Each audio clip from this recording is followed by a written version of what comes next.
Olá, meus amigos e minhas amigas. O programa Segurança e Cidadania está de volta. Deixar aqui o nosso abraço afetuoso para todos os nossos operadores de segurança pública e uma nota de muito pesar para todos nós, na verdade. Essa semana, a nossa sargento Fernanda faleceu no fiel cumprimento do seu dever. Então, nosso momento de pesar aqui, mais uma guerreira, mais uma batalhadora da segurança pública, tomba em combate. Combate salvando a vida das pessoas. Fica aqui o nosso pesar, o nosso sentimento da família Sindipol, da família policial civil.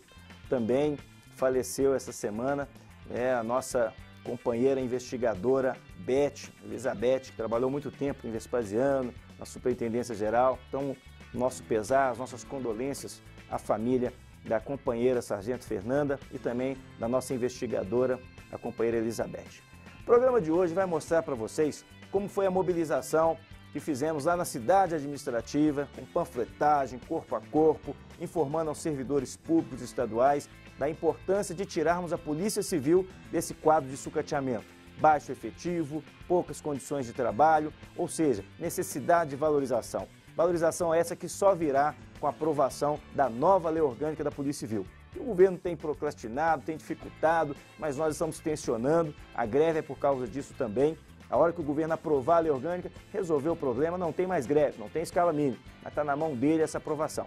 Vocês vão ver também o fechamento da linha verde, um protesto dos policiais civis indignados com o fato da Assembleia Legislativa ter entrado em recesso sem ter aprovado antes, prioritariamente, a lei orgânica da Polícia Civil. Na verdade, vocês vão ver no programa de hoje também a participação dos nossos parceiros do mundo do trabalho, contribuindo com a dinâmica desse assunto que você sabe, que tem tudo a ver com vocês, que é a segurança pública e a cidadania. Com imagem de Pepe Chileno, eu sou o Denilson Martins e o nosso programa Segurança e Cidadania começa agora.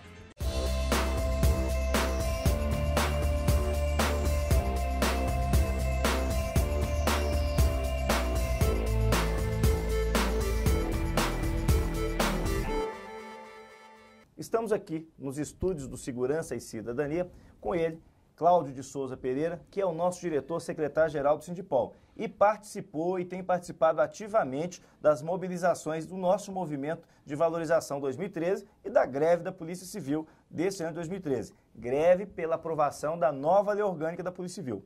Comenta conosco aqui, Cláudio, como é que você tem visto aí a adesão dos companheiros à greve da Polícia Civil? Minas Gerais é um estado sui generis, 853 municípios, a nossa Polícia Civil com mais de 205 anos de história, presta um serviço relevante à sociedade, não só de segurança pública, mas também de inclusão social e cidadania, né? Seja pelo Detran, seja pela habilitação de condutores, o Renavan, na verdade, a segunda maior arrecadação tributária do nosso estado é a Polícia Civil, que é responsável pela coordenação disso e também da expedição da carteira de identidade. Comenta um pouquinho para nós como você tem visto, não só em Belo Horizonte e região metropolitana, mas também no estado inteiro, a adesão à greve.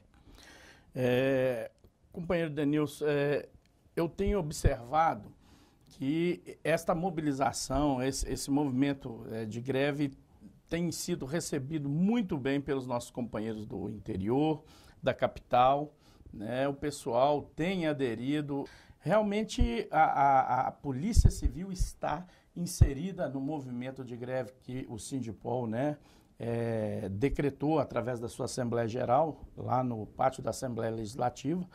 E desde o dia 10 de junho o pessoal está aderindo assim com veemência e muito apego às orientações do sindicato. O governo não gosta de ver panfletagem lá, fala que é proibido, não deixa os trabalhadores expressar o seu pensamento, a sua vontade, não é verdade? Mas nós fomos para lá na segunda-feira e fizemos essa panfletagem. E é por isso que o Sindipol, nessa luta incansável por melhorias, por valorização, não quer deixar a Polícia de Minas chegar, por exemplo, como está em outros estados, que não convém nem aqui a gente dizer, até por questão estratégica, mas a gente vê baixo efetivo, falta de viaturas, armamento obsoleto e um problema grave, os coletes balísticos, todos com data de validade já ultrapassada, 5, 6, 10 anos. Isso é inconcebível. Tem recurso para tanta coisa, mas não vai ter para cuidar da vida do policial. Não é isso, Cláudio? Pois é.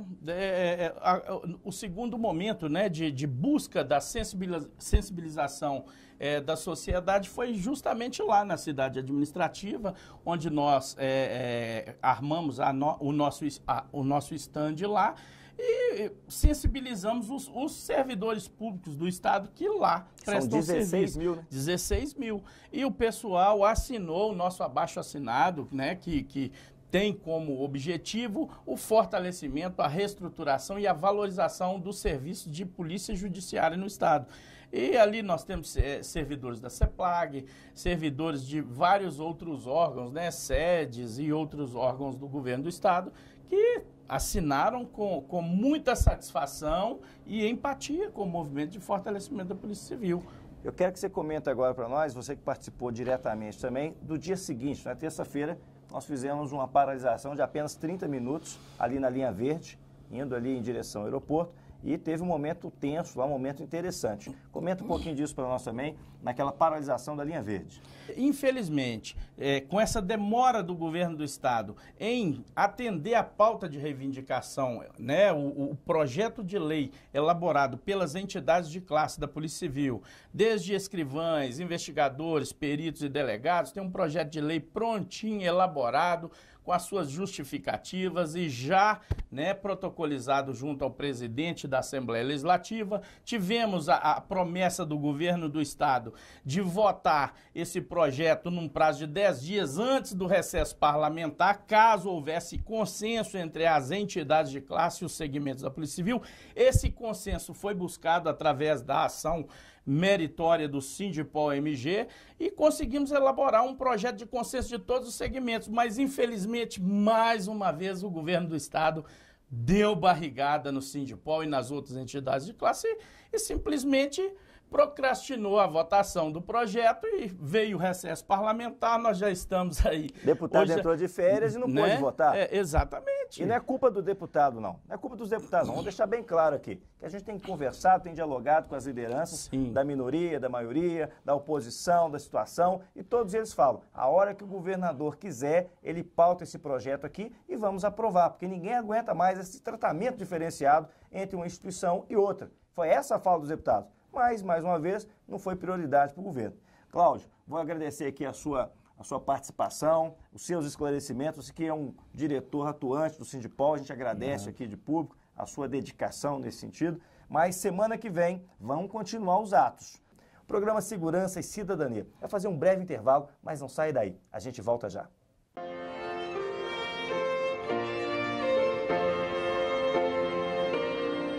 Las cosas que han estado esperando los creyentes en Cristo en edades pasadas conforme a como han sido prometidas por Dios y no las recibieron, es porque esas cosas son para ser cumplidas en este tiempo final a la iglesia del Señor Jesucristo en esta etapa de oro de la iglesia, que es la etapa de la edad de piedra angular.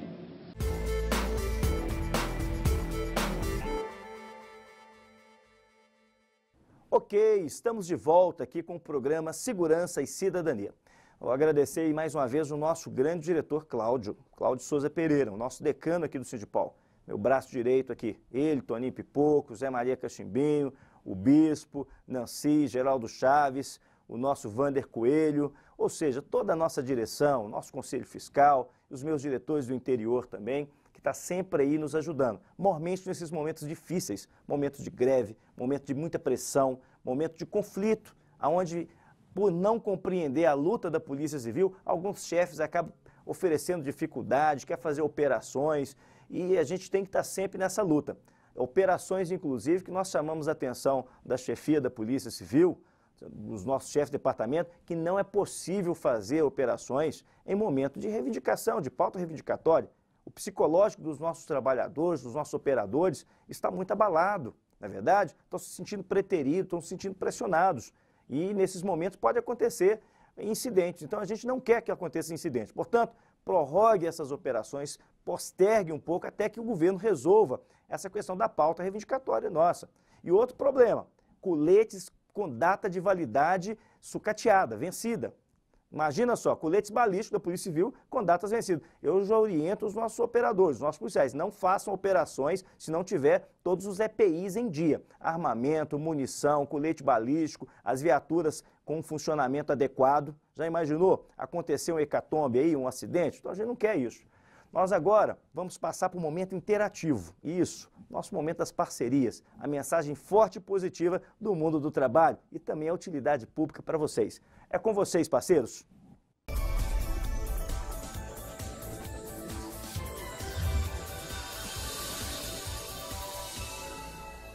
O Momento UGT no programa Segurança e Cidadania, hoje conversando com Dário Ferreira. Ele é o presidente da Associação Mineira de Projetos Sociais. Dário, o que vem a ser a associação? Como é que é o trabalho dela? A associação existe tem 8 anos que a associação existe. A nossa demanda é correr os municípios, olhar a demanda municipal para a gente organizar os projetos junto aos governos estaduais e federais para pleitear os interessados. Entre esses projetos, a gente estava conversando nos bastidores sobre a questão das rádios comunitárias. Como funciona uma comunidade que deseja ter uma rádio comunitária? Através da portaria do Ministério das Comunicações, desde 2009, antigamente, qualquer concessão de rádio comunitária tinha que ter um apoio de um parlamentar. Agora, qualquer instituição que ela tiver organizado o seu estatuto, é só elaborar um projeto social e pleitear junto ao Ministério das Comunicações para dar entrada para ter direito à rádio comunitária. Dário, quem está capacitado para fazer essa solicitação da rádio comunitária? Pessoa física ou pessoa jurídica? Para poder ter acesso ao programa da rádio comunitária junto aos Ministérios das Comunicações, a entidade tem que ter o CNPJ, tem que ter o seu estatuto, tem que ser registrado nos órgãos competentes. No estatuto tem que constar que a entidade é habilitada a efetuar o programa de radiodifusão. E o alcance tem que ser, no máximo, em 5 quilômetros, se já existir uma rádio na cidade, certo? Se essa associação tiver com problemas, tiver toda engarranchada, aquele emaranhado de situações negativas, não consegue, Não né? consegue, não consegue. Existe um trâmite que é feito uma análise técnica e jurídica pela nossa entidade, pela MIPS, em cada estatuto, para a gente colocar ela de acordo como manda as normas do Ministério da Comunicação.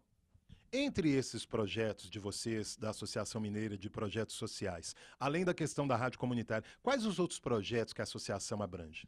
Dentro da área de saúde, a nossa entidade tem convênio com as faculdades que tem os médicos da área de saúde, entendeu? E a gente leva esses médicos, quando eles estão concluindo seus cursos superiores, a fazer os trabalhos sociais junto às comunidades. Dentro da área de esportes, nós temos convênio com times, com o Cruzeiro, com o Atlético também, que a gente forma as escolinhas de futebol nos municípios, certo? Dentro da área de emprego, nós temos um projeto de qualificação profissional, que cada município a gente tem a parceria para poder levar os cursos profissionalizantes, ou seja, cada pessoa interessada no município vai poder fazer um curso de qualificação gratuitamente. Dentro da área social, cada cidade tem a Secretaria Municipal de Assistência Social. Nós temos convênios que a gente faz a parceria com cada secretaria de acordo com a demanda local. Cada secretaria tem os seus conselhos. Conselho Municipal da Criança e Adolescente, Conselho Municipal do Idoso, Conselho Municipal da Mulher, e a gente interage com cada município levando os projetos para ajudar no crescimento social da cidade. Na área de cultura, por exemplo, quem nos assiste, poxa vida, eu estou querendo fazer um filme mostrando aqui a questão do meu bairro, sabe? Ou sei lá, uma área específica da cultura da comunidade dele. Ele pode contar com a MIPS? Na área de cultura, a nossa entidade é vinculada junto à Secretaria Estadual de Cultura e junto ao Ministério da Cultura, os projetos relevantes, a música, entendeu? A cinema, a teatro, entendeu? A MIPS elabora-se o projeto, nós damos entrada nos órgãos do Estado e nos órgãos federais para pleitear os recursos para que sejam implantados os projetos. Depois disso, como é que é a questão de chegar à verba?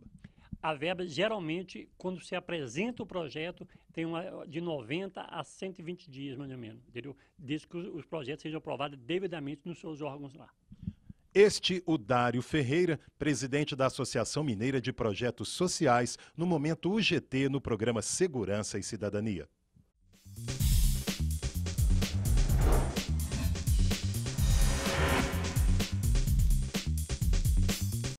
Olá, está começando mais um Momento Recivil. No programa anterior, a gente estava conversando com a presidente do Instituto Brasileiro de Direito de Família de Minas Gerais, Fabiola Meiron, sobre as novas técnicas de reprodução assistida e seus reflexos no registro civil. Hoje vamos continuar tratando sobre esse assunto. E agora falando de uma outra técnica existente, que é aquela da reprodução assistida após a morte do doador do material genético. Quais são os direitos garantidos tanto à criança e aos pais com essa técnica? Veja bem, essa questão ela é muito interessante e eu acho que nós teremos que enfrentá-la em 2 momentos. Por quê? A resolução atual do CFM, ela é agora de maio. Então, ela está muito recente.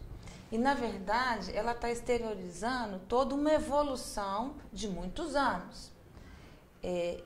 Quando o Código Civil de 2002 foi organizado, a gente não pode se esquecer que é um código velho. Ele é um código que já contava com uma situação de 1965, mais de 40 anos passados, numa sociedade completamente diferente da de hoje. Então, essas questões mais novas, relacionadas a técnicas e a questões de evolução cultural e social, elas foram meio que jogadas ali dentro de qualquer forma. Então, veja bem, quando eu trato do pós-mortem, num primeiro momento, não existia normatização nenhuma, regulamentação nenhuma. Hoje, a resolução do Conselho, ela, salvo engano, até a anterior, acho que já falava isso, mas vamos focar mais na atual. Ela já determina o seguinte, que deve existir um termo expresso. Antes de se fazer todo o processo para a reprodução assistida, você tem que ter toda uma parte de conscientização e tem uma parte documental em que todas as questões futuras que podem acontecer têm que estar previstas. Então, esses embriões têm que estar previstos. Ora, estou colhendo material, estou com embrião e tal. Mas e no caso de morte? O que vai acontecer? Antes de ter esse embrião ou de se colher esse material, tem que estar expresso o que vai fazer.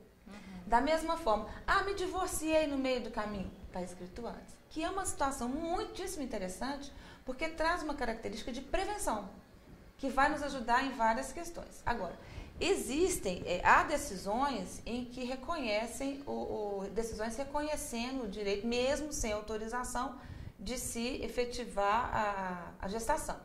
Eu acredito que, diante de uma maneira mais sensata, que isso vai deixar de acontecer na medida em que essa normatização está chegando a um ponto interessante. E justamente sobre esse assunto que você está falando, a respeito da resolução do Conselho Federal de Medicina, por que até hoje não tem uma lei específica sobre esse assunto? Aí, no meu modesto entendimento, eu acho que a grande problemática não é ter lei, é a cultura nossa mudar e evoluir. A base de qualquer situação são os princípios jurídicos. Tudo que nós precisamos de lei já está na Constituição Federal. A Constituição já está tudo. A parte do CFM, que veio nas resoluções, ela é importantíssima porque ela traz umas questões técnicas que dão um balizamento, mas a base essencial legal está na Constituição Federal. Nos princípios de onde? De pluralidade familiar, compromisso de felicidade das pessoas com elas mesmas, escolha, dignidade, respeito, afetividade, melhor interesse da criança, já está tudo lá. Então, isso, o que existe, na verdade, é a resistência nossa de trabalhar com princípios. Pulando um pedacinho, se você olhar o Código Civil já traz essas normas. No artigo 1596 e 1597, conjugado com 1603 e 1608. Já está, desses artigos aí, a gente já tem tudo que a gente precisa. Cabendo ressalvar que o inciso 5º do 1597, que trata da questão do pós-mortem, inclusive, ele é um artigo absolutamente discriminatório contra as mulheres, né? Porque ao estabelecer que deve haver o consentimento do cônjuge varão para o uso do material pós-mortem, eles esqueceram que a mulher também pode doar material. Então, para mim, é um artigo extremamente preconceituoso, tá, em relação às mulheres e que já nasceu morto. Porque ele nasceu tratando de uma situação como se o problema de fertilidade fosse só feminino, não fosse também masculino. Então, mas eu acho que a gente já tem norma aí para poder aplicar, temos que ter bom senso. Os juízes têm tido esse bom senso. O que eu tenho acompanhado também na parte dos cartórios, né, eles também têm usado de bom senso, porque, inclusive, fiquei muito satisfeita quando veio a edição da Lei 6.628 de 2009, que já trouxe uma unificação dos modelos de registro civil, em que naquela parte onde você tem o detalhamento para indicar a filiação, já está colocado de uma forma que você pode colocar como for o caso. Filho de Joana e Joaquim, filhos de Joana e Maria Alice, e o que já mostra, né, um enorme bom senso e uma enorme evolução, né, das autoridades que comandam essa parte dos registros. E não tem jeito, a família mudou, o mundo mudou, e a gente não pode ficar de olhos fechados, enclausurados ou presos a dogmas, dependendo de normatizações. O bom senso está aí para ser usado, o judiciário está aí para fazer aplicar a Constituição e os princípios e, acima de tudo, o bom senso. Então tá bom, Fabiola. Muito obrigada pela sua presença e pelos seus esclarecimentos. No programa de hoje, a gente conversou com a presidente do Instituto Brasileiro de Direito de Família, Fabiola Meyron. Se você quer saber um pouco mais sobre o trabalho do Recivil, acesse o nosso site, que é o www.recivil.com.br. Ou, se quiser, mande também um e-mail para sindicato@recivil.com.br. Uma ótima semana para você.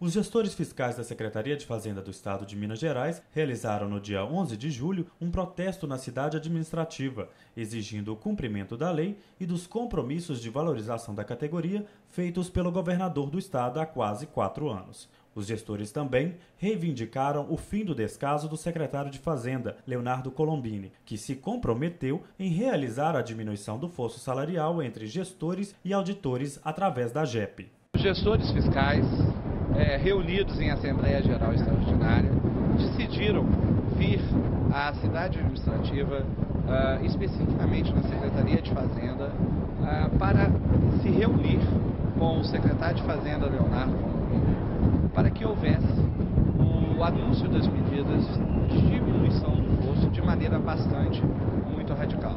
Cumpriram a palavra do secretário e os compromissos estabelecidos por ele, não só por ele, como pelo governador Anastasia, para com os gestores fiscais, no sentido do ditame da remuneração equânime previsto na Lei 15.464. A FebraFisco tem por hábito acompanhar todas as lutas de seus filiados.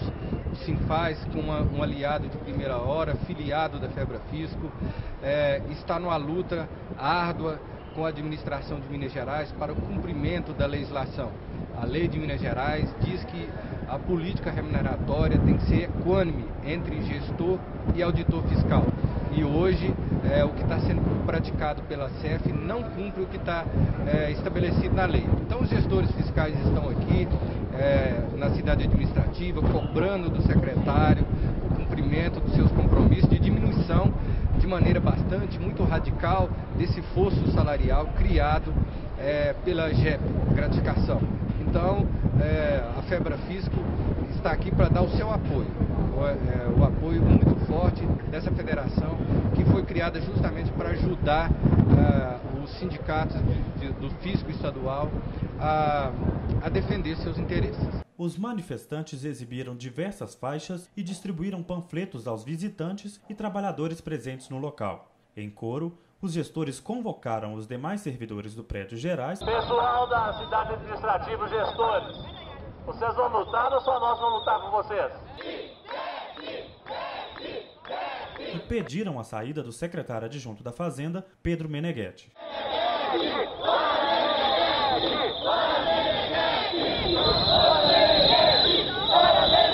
Que declarou, em nome do secretário de Fazenda, em 2012, que faria uma diminuição muito radical do fosso existente entre os cargos. E, finalmente, estaremos diminuindo o fosso, uma grande reivindicação da carreira, da classe, talvez de uma forma que realmente, eu diria, bastante, muito radical. Estamos dando igreja. Servidor público há 5 anos, Marcel afirma que já constata uma verdadeira invasão de atribuições e apropriação indébita do trabalho dos gestores fiscais. Há uma invasão de atribuições na Secretaria Federal. Isso se dá por causa do corporativismo da alta cúpula da CEF. Assim, uma coisa bastante simples que todos os gestores, todos os auditores, todos os servidores da CEF sabem, é que o auditor é para auditar e o gestor para fiscalizar. Simples assim. Ao final, os gestores fiscais caminharam em direção ao Palácio Tiradentes, onde fica localizada a sala do governador, mas foram impedidos pela Polícia Militar, que realiza a segurança do local. A justificativa é que o procedimento é padrão para protestos neste local. A manifestação na cidade administrativa ocorreu de forma pacífica e contou com a presença de mais de 160 gestores de diversas regiões do estado, em prol do interesse público, visando o bem da sociedade e do povo mineiro. Ok, meus parceiros, muito obrigado aí por essa participação sempre efetiva aí, esclarecendo a sociedade, o mundo do trabalho, pela ótica sindical e essa prestação de serviço de utilidade pública também. Nosso muito obrigado. Nós agora vamos falar com vocês direto sobre a Alto Valor. É uma parceria importante que nós estamos fazendo aqui de proteção veicular para você filiado ao Sindipol. Vamos dar uma olhadinha nessa parceria que tem muito a contribuir com vocês. Segurança para o seu veículo, segurança para você, condutor. O Sindipol MG apresenta aos seus filiados a sua nova parceria, a Alto Valor, Associação de Proteção Automotiva com assistência 24 horas. Protegemos o seu veículo contra roubo, furto, colisão, incêndio e fenômenos da natureza em todo o território brasileiro. Venha para Alto Valor. Liga agora, 31 21 38 9899 ou entre em nosso site sindipolmg.org.br. Alto Valor, a proteção de seu patrimônio.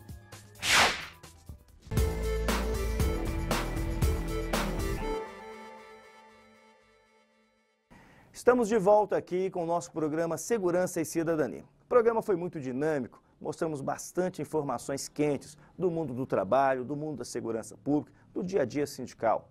Você, policial civil, que ainda não se filiou, filie-se ao Sindipol, fortaleça a nossa luta, sindicato forte de luta e de resultado, se faz com a participação de vocês. Vocês que sabem das grandes parcerias que temos aqui, de benefícios, de convênios, faça parte dessa família. Venha e filie-se ao Sindipol. Mande suas sugestões para o nosso site, que você muito bem sabe, mas é sempre bom lembrar, que é o www.sindipolmg.org.br. Esse programa de hoje nós estamos dedicando às nossas duas guerreiras que tombaram no combate, a sargento bombeiro Fernanda e também a nossa companheira investigadora Elizabeth. É lamentável, é sempre admissível a gente perder algum companheiro na luta, porque é esse o dia a dia do policial civil, do bombeiro, do policial militar. Nós saímos para te dar segurança, cidadão. Nós saímos de casa deixando as nossas famílias sem saber se podemos voltar. Se o perigo acontece e aparece, de cara, primeiramente, quem chega no local, quem está lá, é o policial, é o bombeiro, é o operador de segurança pública. A nossa profissão é te dar segurança, mas muitas vezes nós não conseguimos voltar para casa. Nós voltamos para a casa paterna. Então, esse programa de hoje nós dedicamos à sargento Fernanda e à investigadora Elizabeth. Um bom final de semana a todos e até sábado que vem, se Deus quiser. Meu muito obrigado.